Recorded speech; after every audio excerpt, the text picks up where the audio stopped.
Welcome back to Hollywood Bulletin, where we bring you the real stories behind the legends of entertainment. And today we're taking you inside the chaotic, heartbreaking, and mysterious final chapter of one of rock's most iconic figures, Ozzy Osbourne, the Prince of Darkness, whose shocking death at 76 has left fans stunned and the industry speechless.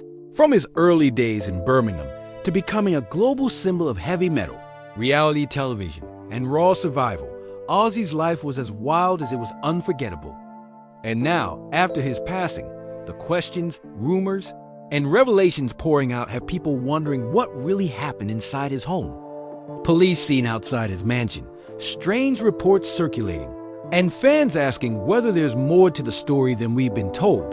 Born John Michael Osbourne on December 3, 1948, Ozzy came from modest beginnings in a crowded two-bedroom home in Ashton, Birmingham, where his parents Jack and Lillian worked hard to support their 6 children.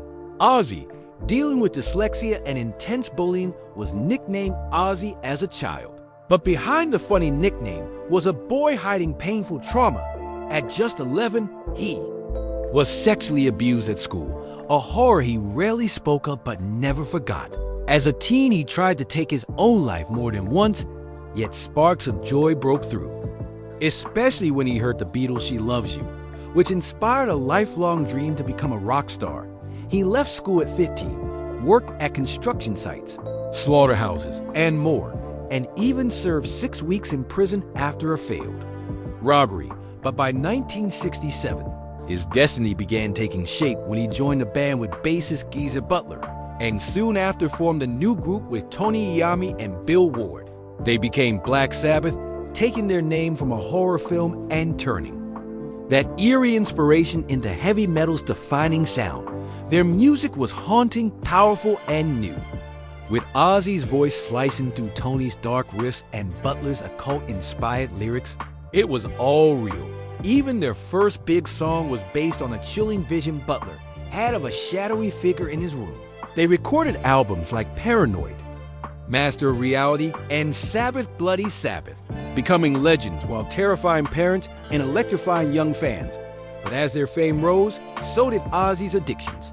And by 1979, the band had no choice but to fire him due to his out-of-control drinking and drug use.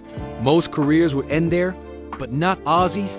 Just a year later, he launched a solo career with Blizzard of Oz, a smash hit that proved he didn't need the band to make magic. Over the years, he released 13 solo albums, toured the world, and stayed a dominant figure in metal, even reuniting with Black Sabbath in the late 90s, helping record their final album 13, and joining them for a farewell tour that ended in Birmingham in 2017. Through it all, Ozzy remained a walking contradiction feared by some, beloved by many, with tattoos across his knuckles, a history of biting bats on stage, and a quiet Christian faith he rarely discussed. He was a member of the Church of England, prayed before shows, and counted Monty Python's Life of Brian as his favorite film. In 2002, the world got to see the real Osbourne family in The Osbournes, a groundbreaking MTV reality show featuring Ozzy, Sharon, and 2 of their children, Kelly and Jack. It was loud, messy, hilarious, and real. The show became MTV's highest rated ever, and fans adored seeing the Prince of Darkness stumbling through fatherhood, mumbling expletives, and occasionally revealing the softer side buried beneath decades of chaos. But behind the cameras, the pain was real. Sharon battled cancer, the kids struggled with drugs, and Ozzy eventually asked if they should end the show, which they did, but the fame never faded. He continued with more reality projects, stayed close to fans, and kept recording, even as age and illness crept in. His decades of substance abuse caught up with him, leading to multiple stints in rehab and a 2003 ATV crash that nearly killed him. Then came Parkinson's, a disease he kept private until 2020. He admitted he was struggling, especially after a fall at home in 2019 dislodged metal rods from his spine.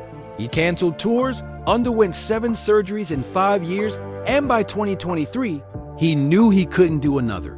In 2025, he gave one final gift to fans back to the beginning.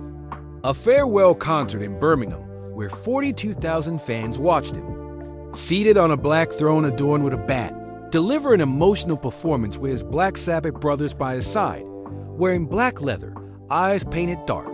Ozzy looked out over the crowd and said, "Let the madness begin," his voice still powerful, his heart full. Sharon and Kelly watched with tears in their eyes as he told the audience, "You've got no idea how I feel. Thank you from the bottom of my heart." But less than 3 weeks later, on July 22nd, 2025, Ozzy passed away in Birmingham, surrounded by family and love. His death wasn't unexpected, but it hit fans like a lightning bolt. Tributes poured in from around the world, from Metallica's broken heart emoji to Elton John praising his humor and strength. And yet, strange details began surfacing. The presence of a full security team outside his Los Angeles home raised eyebrows. SSA guards and vehicles stationed around his property. The media speculated wildly, but the family said only that Ozzy had died peacefully. Kelly Osbourne took to Instagram just days earlier to shut down fake AI-generated voice clips and disgusting rumors, including claims that her parents had a suicide pact. She called it Bulls ******, and said, "My dad's not dying." But the truth was, his body had been giving out for years. His Parkinson's had advanced. His mobility was nearly gone. And his lungs had been damaged by emphysema. Even so, he had one final wish to give fans a proper goodbye, and he did exactly that on July 5th. His final concert was his way of closing the curtain on a life lived to the fullest. And while no official cause of death has been confirmed, it's believed that his long struggle with Parkinson's, surgeries, and respiratory issues were the main contributors. Now fans are left with memories, music, and a legacy that reshaped rock forever. Ozzy Osbourne sold over 100 million albums, had 2 Rock and Roll Hall of Fame inductions, created the legendary Ozzfest Music Festival, starred in record-breaking TV shows, and built a family empire alongside Sharon.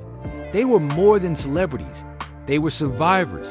They invested in real estate, turned their brand into a fortune, and raised 6 children between them. And now that legacy, reportedly worth over $220 million, lives on through those he loved most. With homes in Beverly Hills, Malibu, and a condo in the Sierra Towers, Ozzy and Sharon knew how to grow wealth just as well as they grew chaos, and in death, just like. In life, Ozzy Osbourne remains larger than life, a man whose voice shook stadiums, whose honesty connected across generations, and whose final act was one of gratitude, not despair. So what will you remember most about Ozzy? The music, the madness, the love, or all of it at once? Drop your thoughts in the comments, and if this tribute moved you, don't forget to like this video, subscribe to Hollywood Bulletin, and turn on the notification bell so you never miss the truth behind the icons you thought you knew.